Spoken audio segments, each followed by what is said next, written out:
บสาวเมืองทองจังแม่นผู้งามบาดใจ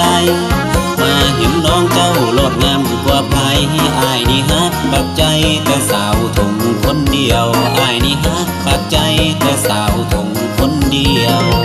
ไอ้เบาปากลายไอ้สั่งมาปากหวานเอาคาบน้ำตาลมาหล่อให้น้องตายใจ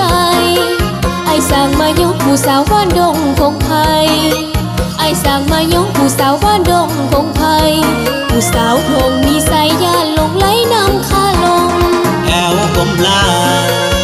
ก้มลาไอ้บ่ได้มูสาเอาคำหลวงมาวานบ่สาบานหักแท้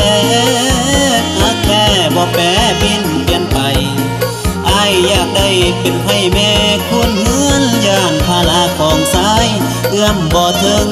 พระนางนองอ้ายบอกหักน้องหมดใจไอ้เบาปากลายเว้าจากใจแท้บอก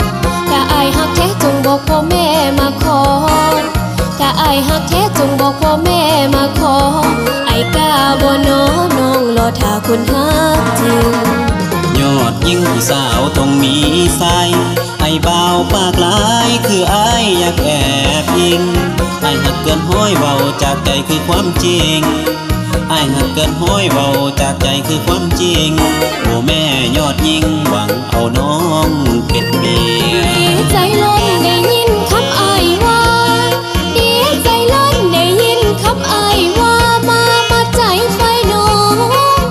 ไฟน้องได้ยินอ้ายว่าหักหลายแม่นบ่อายใจเดียวอีหลีบ่อ้ายอย่าเว้าลาลาลาลาให้หามือแต่งงานลาหวานน้องทานจงคอยรอบ่นานดอกน้อสองเฮาเข้าวิวา